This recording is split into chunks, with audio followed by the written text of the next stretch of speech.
Okay, we're going to do track 2. We need to fire up the engine here. Track 2 is going to consist of actually some strings. I already have some strings being played, but I'm trying to get this bass, what sounds like the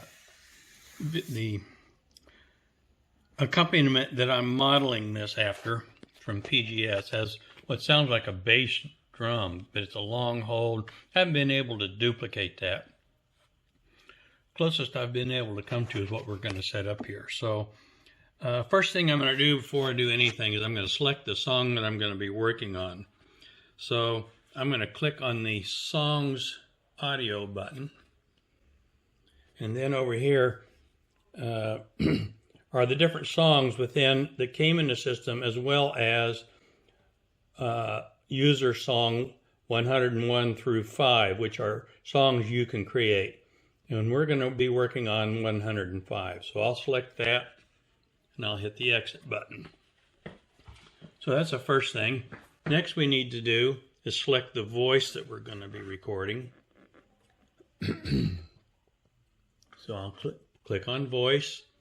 Up comes a list of voices, and of course you can get a heads up on the different voice numbers to start with here on the top, and you'll notice that, for example, a lot of them have a range. For example, organ 23 to 36, and there'll be different organs.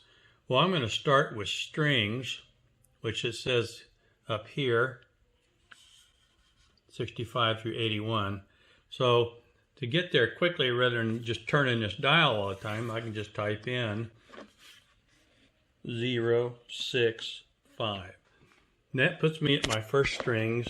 And in fact, that's going to be the one that I try, that I'm going to use this, is live strings. So I will now just hit the exit button, and my strings are set up. Actually, now that I think about it, I'm going to do something just a little different. I'm going to go back into my voice, and I'm going to look for 074. That, well, you know, I hit it. Pizzicato strings. All right, I'll hit the exit. And they're kind of a goofy sounding string. So I'm just going to kind of have that do a preface hit. And one of the things that string will not do is sustain. So I'll hit the sustain pedal. Still no sustain. So what I'm going to do is sustain with those other strings. And the way I can do that basically really is using the dual button, which is over here. And I'm going to hold that button down, and that comes into a list of the different things, and it happened to pick pizzicato because that's what I was already sitting on. But I'm going to use live strings, which we saw was 065, I think. I'll put that number in. There's live strings, so I'll hit the exit button again. And dual is not on. I'm going to hit the dual on. Here again is the button that I'm going to be hitting, right here. So when I hit that, you'll notice dual 065 live strings. So now when I hit a key,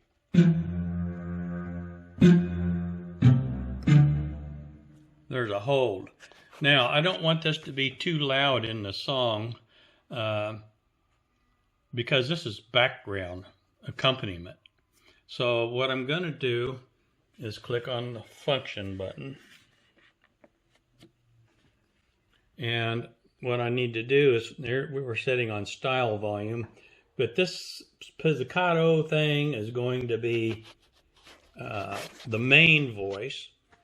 Sorry about all the shaking here. I'm trying to figure out how to do this without doing that. I'm not doing very good. Anyhow, pizzicato will be the main volume, And then there's a dual volume that we'll set for the strings that carry on. And we can move through the different types with these category buttons. And I can hit them like one at a time and just work my way through them. Or I can hold one down. The left is what I'm holding down. And look at the top there, it says MIDI, pedal, effect, split voice, dual voice. That's one I want to set a volume for. So now I'll do singly until I get to dual volume. There's dual volume, it's 64.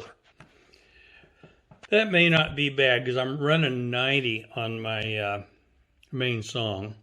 So I'll use 64 for the dual. Let's keep going now and see if we can find the main voice. There's the main voice.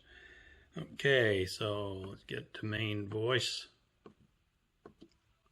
Now that's 86. That's closer to what the real main's going to be going at. So I'm going to take it on down to 64. I think that's what I used on the other one. Let me go back up now. Dual volume, yeah, 64. So I'll hit exit. And now I'm set up with the volumes I want and the strings. I'll just do a little test, see what that sounds like. And so when we're going to do record on 2, I go over to here, and here's the record button, and these are the different layers. I'm moving my little marker there. Here. So I'm going to do layer 2. So I'll hold down the record button, hit layer 2. That red light starts showing up. Also down here, you'll see that it has record on and 2. You'll also see the boxes around 1, 3, and 4. And what that's telling us is those already have recordings in them, as did 2. So I've actually already recorded this, but I'm going to kind of start here to show you how I'm doing. And so once I hit any key, as soon as I play one, it's going to start the recording. It will catch that key. So it'll be the first note that you hit. I'd use the first note that's in the music. So for example, this is my music sheet. I've marked up for some of this. So I'll start with that key. I'm going to do it down in the bass octave and start recording. Now, when it gets done or I stop it, it'll ask me if I want to save it. So if I want to overwrite the track that already exists, I'll hit the plus key over here to say yes, or the minus key to say no. Now that we're ready to record, one thing I might mention, I'm sure you know this, I'm going to mention it anyway. You want to make sure your timing is spot on.